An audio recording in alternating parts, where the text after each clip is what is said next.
하나님 말씀 고린도후서 6장 10절 말씀 보시겠습니다.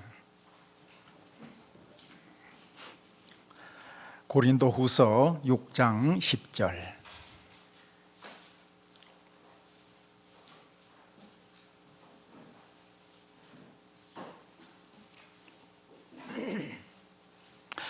우리 한 목소리로 읽겠습니다. 근심하는 자 같으나 항상 기뻐하고, 가난한 자 같으나 많은 사람을 부요하게 하고, 아무것도 없는 자 같으나 모든 것을 가진 자로다. 아멘. 할렐루야. 네, 오늘도 예배하는 이곳 가운데 주님이 함께 하십니다. 오늘 그 주님의 은혜와 평강이 우리 모두 가운데 함께 하시기를 소망합니다. 우리 옆 사람에게 그렇게 인사합시다. 진짜인 것처럼 진짜로 그렇게 고백합시다. 성도님이 있어서 너무너무 좋습니다. 시작. 성도님이 있어서 너무너무 좋습니다. 예, 정말 그렇습니까? 예, 또 우리 한 번 더 그렇게 인사합시다. 예수님 때문에 너무너무 행복합니다. 시작. 예수님 때문에 너무너무 행복합니다. 아멘. 예, 오늘 우리 예배하는 우리 모두 가운데 그런 마음들로 가득했으면 좋겠습니다. 예, 지난주가 부활주일이었는데요. 자, 여러분 어떻습니까? 지난주가 부활절이었는데 그 부활하신 주님께서 오늘도 지금 이 자리 가운데 함께하고 계심을 믿으십니까? 아멘. 예. 자, 그런 의미에서 부활은 성경 속에 기록되어진 여러 가지 사건 중에 하나, 뭐 그런 정도가 아니죠. 또 그뿐만 아니라 기독교 절기 중에 우리가 매번 지키는 기독교 절기 중에 하나, 그런 정도가 아니죠. 우리의 신앙에 있어서 이 부활은 우리의 신앙에 있어서 핵심 중에 핵심이라 할 수 있습니다. 그래서 부활은 십자가와 함께 기독교의 가장 근본이 되는, 근간이 되는 뿌리이고 심장이라 할 수 있습니다. 자, 그렇기 때문에 예수님을 믿는다는 것이 무엇입니까? 자, 예수님을 믿는다는 것이 무엇입니까? 자, 두 가지입니다. 자, 로마서 10장 말씀 볼까요? 로마서 10장 9절 시작. 내가 만일 내 입으로 예수를 주로 시인하며 또 하나님께서 그를 죽은 자 가운데서 살리신 것을 내 마음에 믿으면 구원을 받으리라. 아멘. 자, 여기서 두 가지 말씀하고 있어요. 자, 구원을 받는 조건들을 말씀하고 있어요. 첫 번째는 뭡니까? 네가 만일 내 입으로 예수를 무엇으로? 주로 시인하며. 주로 시인하는 거예요. 예수를 나의 주로 시인한다. 자, 여기서 주라는 것이 뭐라 그랬습니까? 큐리오스 그랬습니다. 자, 최근 들어서 가장 많이 제가 최근 들어서 한 2주간에 걸쳐서 강조했던 내용입니다. 예수님을 나의 구세주, 나의 주로, 큐리오스로 믿는 것. 예수님이 내 인생의 주인이 되시고 내 인생의 왕이 되신다. 이것을 믿는 것을 말해요. 예수님만이 내 인생의 주인이 되신다. 이것을 믿는 거예요. 자, 첫 번째 구원의 조건. 예수를 나의 큐리오스로, 큐리오스 예수스, 큐리오스 예수님, 나의 주로 믿는다. 자, 이거 첫 번째. 두 번째는 뭡니까? 또 하나님께서 그를 죽은 자 가운데서 어떻게 하신 것? 살리신 것을 내 마음에 못하면, 믿으면 너는 못한다? 구원을 받으리라. 아멘. 자, 하나님께서 그를 죽은 자 가운데서 다시 살리신 것을 믿는 거예요. 자, 부활하신 것을 믿는 것입니다. 그러면 구원을 받으리라. 자, 정리하면 뭐예요? 구원받는 믿음은 첫 번째는 예수를 주로 시인하는 것. 두 번째는 하나님께서 그를 죽은 자 가운데서 다시 살리신 것을 믿는 것. 그러면 구원을 받으리라. 아멘. 자, 그렇다면 오늘 예배하는 저와 여러분은 어떻습니까? 오직 예수님께서 내 인생에 내가 주인이 아니라 내 인생의 주인은 오직 예수님이심을 인정하시면 아멘 합시다. 아멘. 예수님이 내 인생의 주인이 되신다는 것. 그뿐만 아니라 예수님께서 정말 내 인생을 인도하시고 보호하시고 나를 이끌어 나가시는 큐리오스가 되시는, 내 주인이 되시는 것, 이것을 믿는 것. 그리고 부활하셔서 지금도 나와 함께 하심을 믿는 것, 바로 이것이 구원의 조건이라고 말씀하십니다. 자, 여러분, 예수님이 누구이세요? 예수님 우리 잘 아시잖아요. 예수님이 누구이십니까? 예수님은 나사렛이라는 동네에서 태어나셔서 정말 가난한 목수의 아들, 요셉이라는 목수의 아들로 태어나셔서 30년 동안 그곳에서 살아나신, 그곳에서 사셨던 아주 평범한 유대인이에요. 평범한 유대인입니다. 예수님은 당시 예루살렘에서 태어났던 그 도시, 그 화려한 도시에서 태어났던 유대인의 왕족이나 어쩌면은 다른 귀족이 아니었습니다. 당시 존경받는 바리새인이나 제사장이나 서기관 같은 그런 아주 유명인도 아니었다는 사실입니다. 자, 그런데 어떻게 그런 예수님을 하나님의 아들로 믿을 수 있단 말입니까? 가난한 목수의 아들로 태어나서 30년간을 살았던 아주 평범한 유대인이었던 그 예수를 어떻게 많은 사람들이 예수님을 나의 하나님으로, 그리고 하나님의 아들로 믿을 수가 있었단 말인가? 만약에 저와 여러분이 그 자리에 있었다면 그 예수님, 평범한 유대인에 지나지 않았던 그 예수님을 여러분은 나의 주로, 하나님의 아들로 그렇게 고백할 수 있었을까요? 자, 물론 말씀이 탁월하시고 그리고 능력이 아주 출중하셔서, 아주 대단하셔서 그 능력 때문에 그래서 집과 그물을 버리고 자기의 또 직장을 버리고 예수님을 따라다닐 수는 있었을 것입니다. 그런데 문제는 뭐예요? 어느 순간 보니까 그렇게 따라다녔던, 3년 동안을 따라다녔던 예수님께서 어느 순간 보니까 십자가에 매어 달리신 거예요. 너무나도 힘없이, 너무나도 무력하게 십자가에 매어 달리신 겁니다. 이때 저들은 모두가 한 걸음에 하나같이 다 도망가고 말았잖아요. 예수님을 그렇게 따라다녔던 그들이었지만 예수님께서 십자가에서 매어 달리셔서 힘없이 매어 달리시는 그 모습을 보고서는 모두가 하나같이 다 도망가고 말았습니다. 너무너무 허무합니다. 허무하게 3년 동안 그동안 따라다녔던 것은 한낮 허황된 꿈에 불과했던 거예요. 자, 그런데 그것이 끝이 아니었죠. 그들이 다시 정신을 차리고 그리고 이제는 목숨 걸고 오직 예수님만이 하나님의 아들이심을 증거하는 자들로 변화되어지는 것입니다. 무엇이 이들을 이렇게까지 달라지게 만들었던 것일까? 무엇이 이들로 이렇게 변화되게 만들었을 것일까? 그것은 바로 단 하나입니다. 예수님의 부활이었죠. 예수님은 죽음의 권세를 깨뜨리시고 말씀하신 대로 3일 만에 다시 살아나셨습니다. 할렐루야! 다시 살아나신 거예요. 여러분, 세상의 어느 종교도 이 부활의 종교 없습니다. 부활의 종교는 있을 수가 없어요.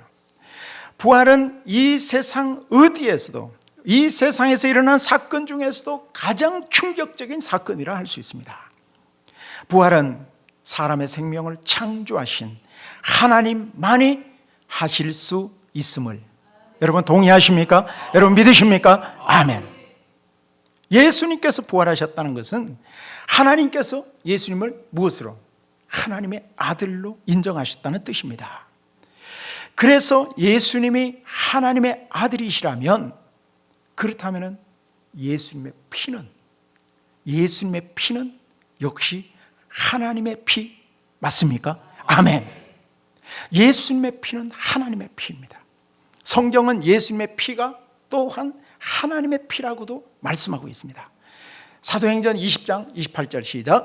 하나님이 자기 피로 사신 교회를 보살피게 하셨느니라. 아멘. 자, 보통은 예수님의 피로 값주고 사신 교회, 예수님께서 피 흘리신 그 피의 대가를 지불하시고 사신 교회, 이렇게 표현하는데, 야, 여기서는 보니까 하나님이 누구 피로?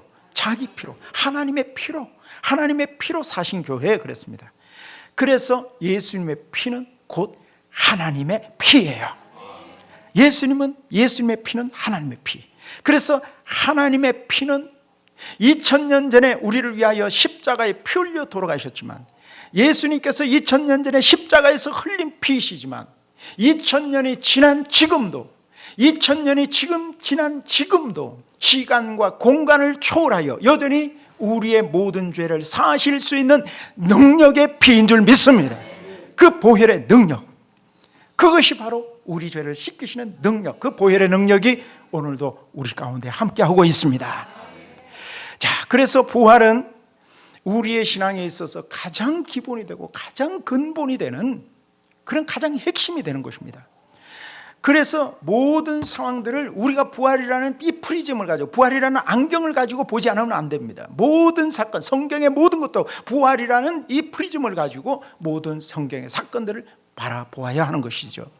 왜냐하면 부활이 없으면 오늘 저와 여러분의 믿음도, 고린도전서 15장에 보니까 저와 여러분이 믿는 믿음도 어떤 것이다? 헛것이 된다고 말씀하십니다. 부활이 없으면 우리의 믿음이 헛거예요.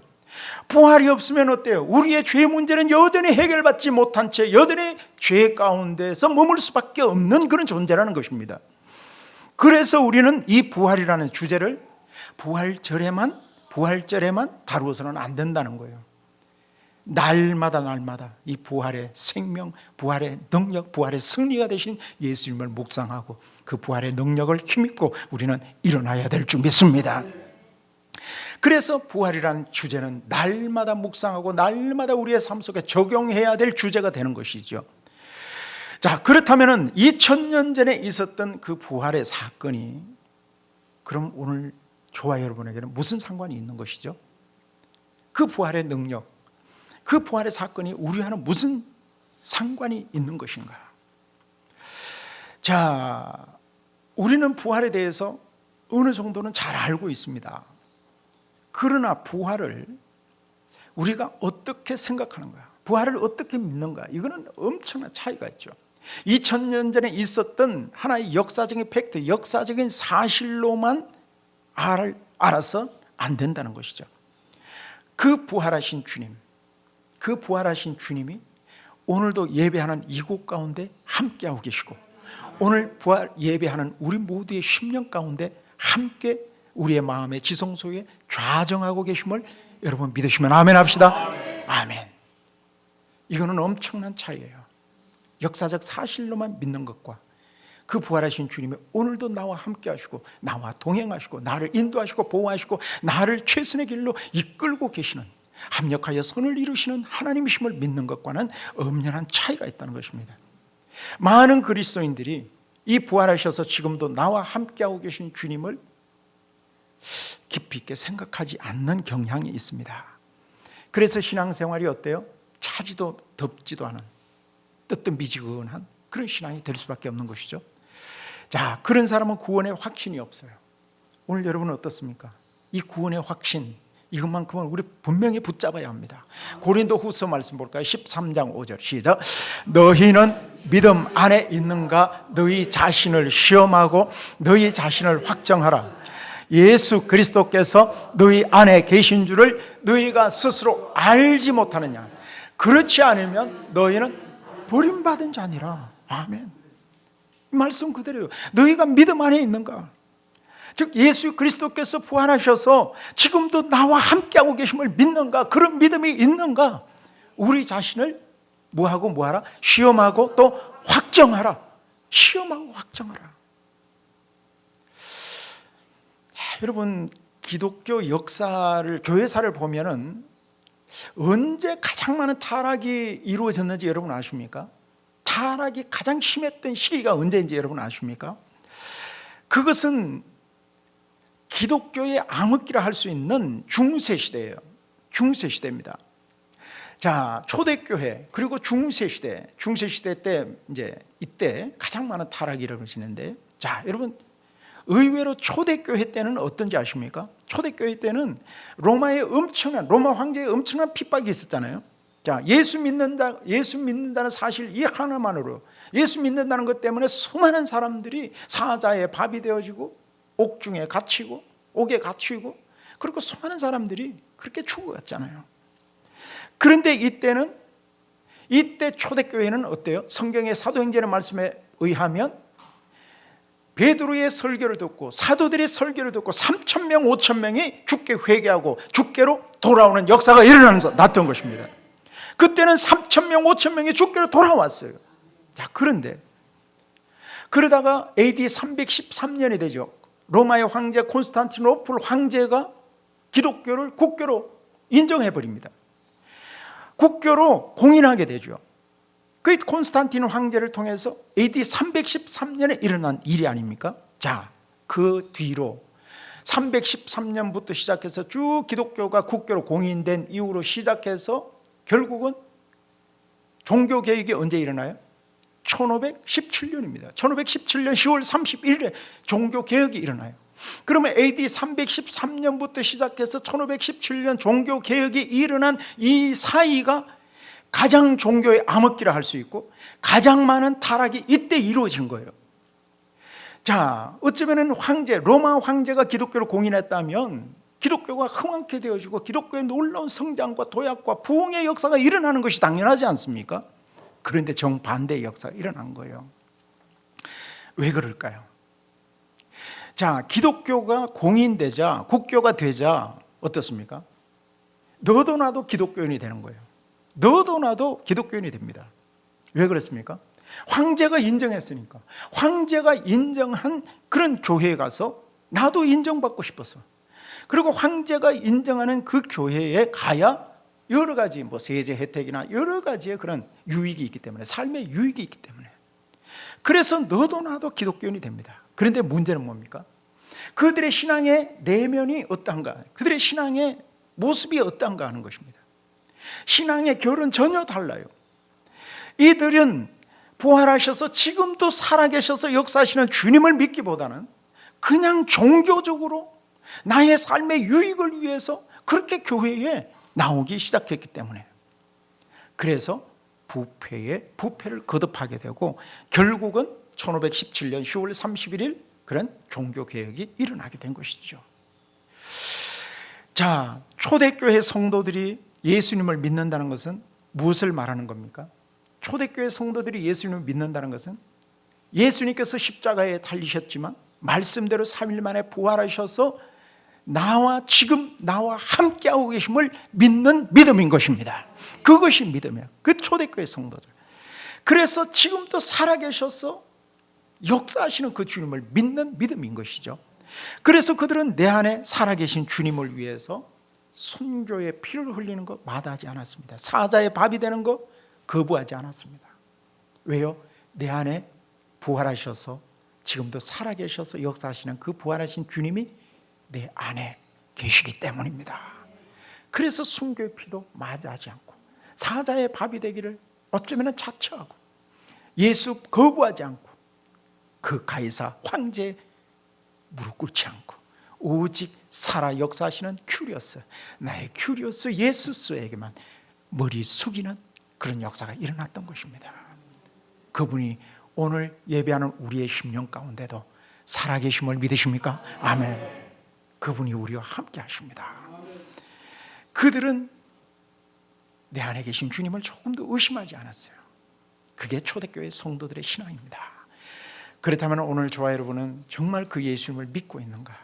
십자가에 죽으셨지만 다시 살아나셔서 지금도 살아계셔서 오늘 우리의 예배 가운데 함께 하시고 오늘 우리의 심령 가운데 함께하고 계신 그 예수님 여러분 믿으십니까? 아멘. 아멘.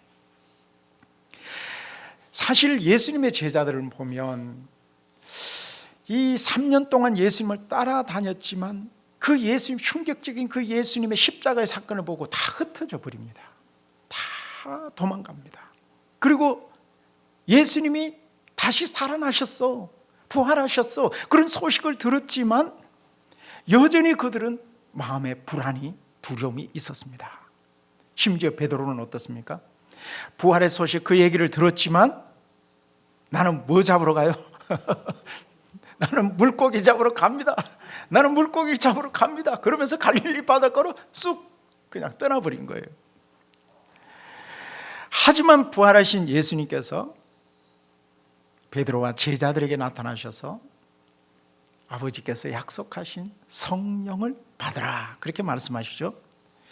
그리고 그 말씀대로 오순절 마가의 다락방에서 바람처럼 불처럼 임하시는 그 성령님을 강력히 성령님의 기름 부음을 받자 그들의 마음속에 주님께서 거하시고 날마다 부활하신 주님과 동행하는 삶을 살게 되는 것입니다. 자, 예수님께서 십자가에 죽으셨을 때 그 죽을 몸을 살리신 분이 누구이시죠? 자, 성경에는 성령님 그러시죠. 자, 로마서 말씀 8장 11절 시작. 예수를 죽은 자 가운데서 살리신 이의 영이 너희 안에 거하시면 그리스도 예수를 죽은 자 가운데서 살리신 이가 너희 안에 거하시는 그의 영으로 말미암아 너희 죽을 몸도 살리시리라. 아멘. 자, 여기 보면 성령님을 어떤 영이라고 표현하죠? 자, 성령님을, 자, 예수를 죽은 자 가운데서 어떻게 하세요? 살리신 이의 영, 살리신 이의 영이 그렇게 말씀하시죠. 그 성령님은 어떻습니까? 우리야 멀리 동떨어져 계신 분 아니잖아요. 그 성령님은 오늘도 우리와 함께하고 계세요. 그래서 우리가 성령님을 찾으면, 성령님을 간구하면, 성령님을 간절히 우리가 사모하면, 찾으면 성령님은 우리와 함께 하시고 우리에게 말씀 주시고 감동 주시고 우리의 마음을 뜨겁게 하십니다. 지금도 부활하신 예수님은 성령님으로 오늘 우리와 함께하고 계시는 줄 믿습니다. 자, 그렇다면 부활하신 주님을 만나고 부활하신 주님과 함께 동행하는 자들은 그러면 어떤 자일까? 어떤 자가 주님과 함께 동행할 수가 있을까? 자, 특별한 사람에게만 주님이 동행하시는 것일까요? 자, 우리 지난 시간 보았듯이 부활하신 주님을 제일 먼저 만났던 분이, 제일 먼저 만났던 자가 누구이죠? 막달라 마리아. 예, 막달라 마리아. 자, 막달라 마리아는 그때 당시에 조금 이렇게 남녀 차별이 있었죠. 그런데 막달라 마리아는 여인이었습니다. 보잘것없는 여인이었어요. 그뿐 아닙니다. 막달라 마리아는 과거에 귀신이 들렸던 자이죠. 귀신이 몇 마리가 들었어요? 7 귀신 들린 자. 그렇게 천한 보잘것없는 여인. 그럼에도 불구하고 그런 보잘것없는 여인이 예수님의 부활을 첫 번째로 목격했던 증인이 되어진 거예요. 여러분, 어떻게 그렇게 될 수 있었을까? 어떻게 그런 미천한 여인이 예수님의 부활의 영광의 제일 처음 목격자가 될 수 있단 말입니까? 뭐예요? 그것은 바로 예수님을 그만큼 사랑했기 때문에, 예수님을 사랑했기 때문에. 무엇을 말하는 겁니까? 부활하신 주님을 만나면, 부활하신 주님을 만나려면 우리의 신분이나 우리의 지위나 우리의 실력, 이거 특별해야 된다? 아니에요. 우리의 실력이 탁월해야 된다? 우리의 지위가 높아야 돼? 아니요. 그거 아니라 그냥 예수님을 사랑하면 됩니다. 그리고 성령님의 인도하심을 구할 때 우리는 날마다 주님과 동행하는 것이 되는 줄 믿습니다. 그러려면 예수님을 주인으로 모셔야죠. 오늘 예수님을 나의 주인으로 모시는 분 아멘 합시다. 아멘. 예수님이 나의 주인이십니다. 도마의 경우 한번 보세요. 도마는 다른 제자들이 예수님께서 부활하셔서 우리 가운데 나타나셨어, 자, 그런 얘기를 해도 도마는 어떻게 했어요? 안 믿었어요. 다른 사람들이 다, 다른 제자들이 예수님이 나타나셔서 우리 가운데 함께 하셨어, 우리 가운데 나타나셨어, 부활하셨어, 그렇게 해도 도마는 믿지 않았습니다. 아니, 자기만 빼고 다른 제자들은 전부 그렇게 부활하신 예수님을 만났다고 하면 좀 믿어야 될 것 아닙니까? 그런데 도마는 믿지 않았습니다. 믿지 않았어요. 왜 그럴까요? 여러분, 우리가 아멘 하지만 부활하신 예수님을 믿는다는 것은 아무나 할 수 있는 일이 아니기 때문입니다. 그래서 여러분, 부활하신 예수님을 만나고 부활하신 예수님을 믿습니까? 물었을 때 여러분 아멘 한다는 것은, 이것은 성령의 역사인 줄 믿습니다. 얼마나 중요한지, 얼마나 이게 참 중요한 일인지 모릅니다. 쉽게 믿을 수 있는 것이 아니기 때문에, 아무리 다른 사람들이 다 보았다 할지라도 내가 보지 못했지 않느냐는 거예요. 자, 우리도 그럴 수 있습니다. 다른 사람들이 다 그렇게 믿는다 할지라도 내가 직접 경험하지 못했으면 그렇게 그럴 수가 있다는 거죠. 다른 사람은 다 믿어도 나는 보지 못했다는 것입니다. 도마는 자기 고집이 강했던 사람입니다. 자기의 이성을 신뢰하는 자예요. 자, 요한복음에는 도마의 또 다른 이름을 무엇이라 소개하고 있죠? 도마의 이 별명을 뭐라 그래요? 디두모 그러죠. 디두모입니다. 디두모라는 뜻이 뭐죠? 디두모, 쌍둥이라는 거예요. 쌍둥이라는 뜻이 있어요. 자, 쌍둥이는, 여러분, 쌍둥이, 우리 교회는 좀 또 유일하게 쌍둥이가 없네요. 네. 쌍둥이에는 특징이 있어요. 무슨 특징이 있어요? 쌍둥이는 확실한 걸 좋아해요. 왜 그럴까요? 어려서부터 많은 것을 봤기 때문에. 쌍둥이니까 어때요? 아니, 동생을 보고 형이라 그러는 거예요. 형을 보고 또 동생이라 그러는 거예요. 어떤 때는 또 뭐 형을 보고 동생이라 그래요. 동생을 보고 또 형이라 그러고. 이러니까 확실한 걸 좋아하는가 봐요.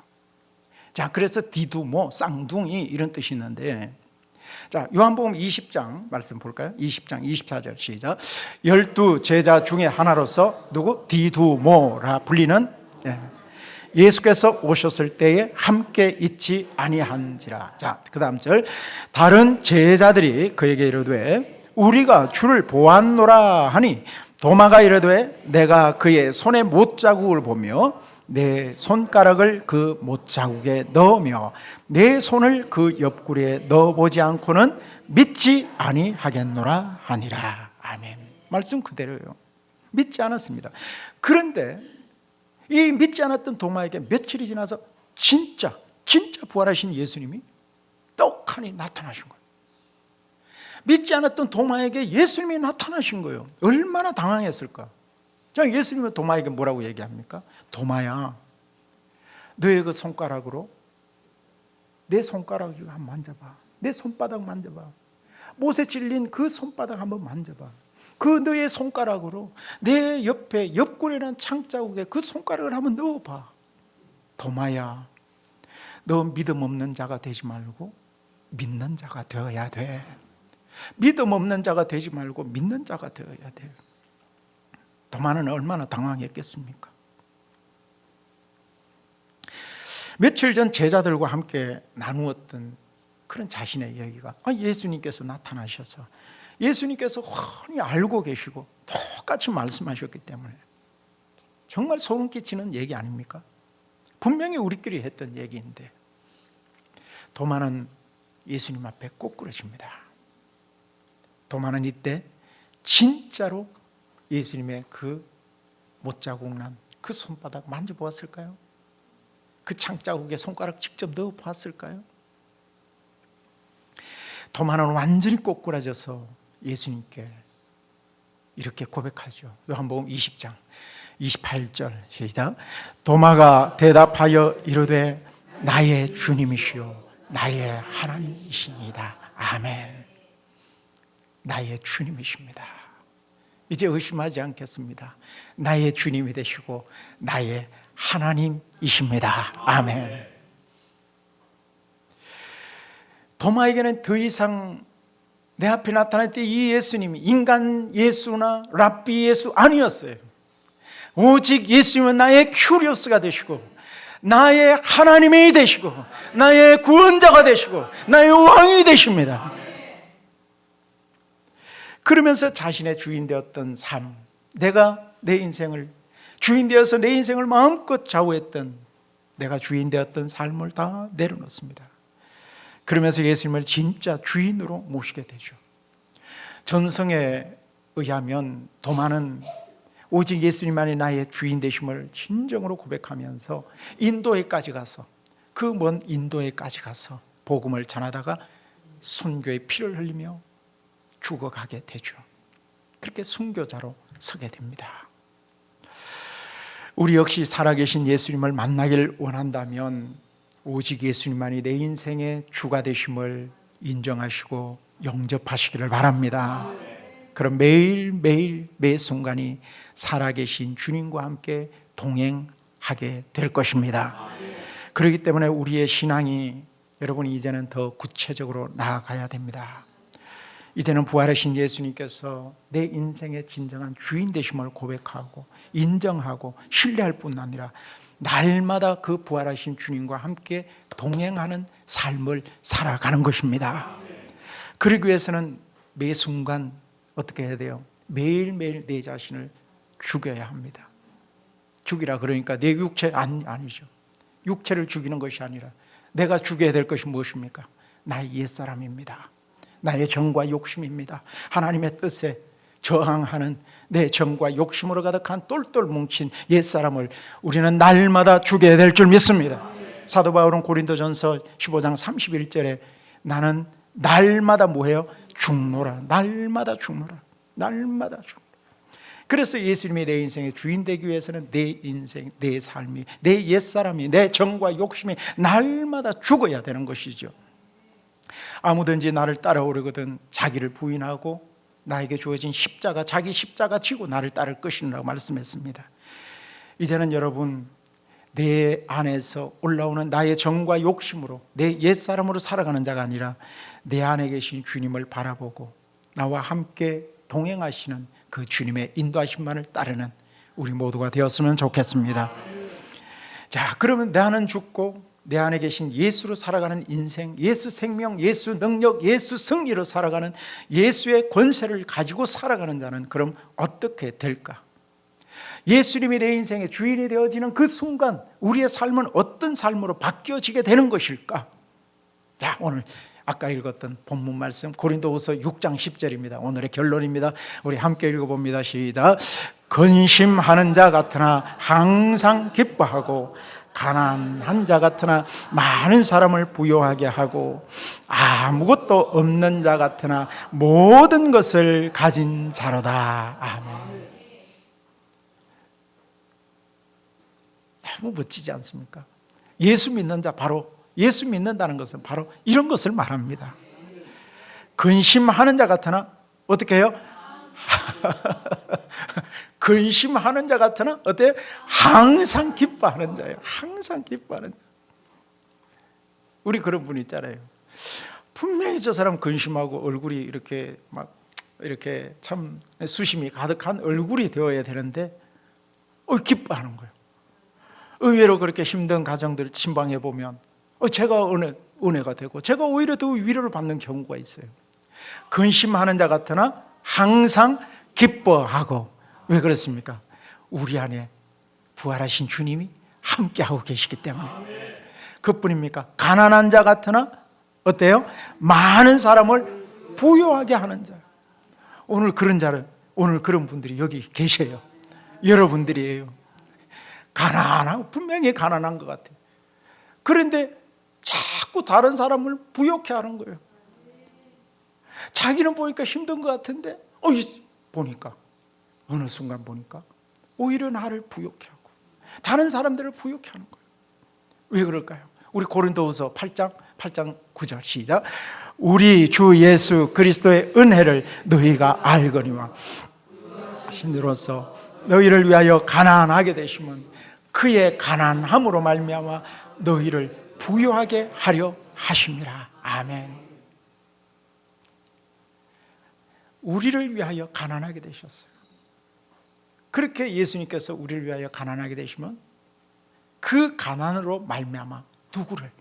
우리를 부욕케 하시기 위해서 그 부활하신 주님이 오늘 우리의 주인이 되십니다. 우리의 주님이 되십니다. 그래서 금도 내 것이요 은도 내 것이라 그랬잖아요. 그 부유하신 주님이 우리 아버지가 되시고 우리가 믿는 나의 주인이 되시고 주님이 되시고 왕이 되십니다. 그래서 만유의 주제가 되시는 분이세요. 그 주님이 우리와 함께하고 계십니다. 그러기 때문에 가난한 자 같으나 많은 사람을 부욕케 하는 자. 실제로 여러분 이 말씀대로 우리는 가난하지 않습니다. 부욕케 하신 주님이 우리와 함께하고 계시기 때문에 더 많은 생명들을 부욕케 만드는 일에 쓰임받는 부유한 자가 되시기를 주님의 이름으로 축복합니다. 아멘. 그래서 또 뭐라 그랬습니까? 또 아무것도 없는 자 같으나 또 모든 것을 가진 자니라 그랬습니다. 우리 주님은 만유의 주제가 되시는 분이십니다. 나의 모든 것 되시고 나의 전부가 되시고 그래서 우리의 모든 형편과 처지를 너무나도 잘 아시고 우리에게 모든 것 채우시는 분이십니다. 그 주님이 나의 주인이 되십니다. 그분과 늘 동행하면서 모든 일에 조금만 이기는 자가 아니라 넉넉히 이기는 자 되시기를 주님의 이름으로 축원합니다. 축원합니다.